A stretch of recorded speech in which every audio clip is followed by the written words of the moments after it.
Ќе понесе ли некоја одговорност за ова? Јас се надевам дека да. Јас стојам позади тоа дека секој што направил било каква манипулација дека треба да се одговара.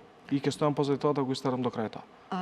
Знам дека е тешко, во моментов се и други процедури, значи не е само ревизијата, нели компаниите, секоја компанија си бара и се посвети внимание и сите тие процедури се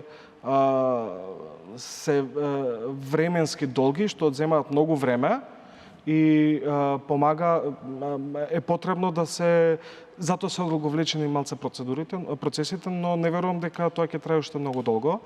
Јас очекувам најдоцна веќе во крајот на мај, почетокот на јуни, веќе да имам све исчистено од сите тие стари опашки во фондот. Вклучително и со стручните лица, значи се должат, има стручни лица, например, не можам да кажем, има златни професори што дошле, што си ја сработиле работата прекрасно.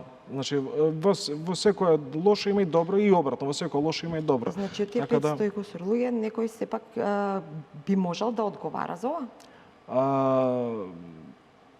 Па, во случајот, ако се испостави дека... Јас си реков, и втората фаза ќе ми биде да се проверат и компаниите што не добиле финансирање, да видиме зашто не добиле финансирање. Затоа што јас, например, во неколку наврати начекав од неколку стручни лица, нема да ги именувам, небитно, начекав исти коментари за различни проекти, за различни теми на проекти.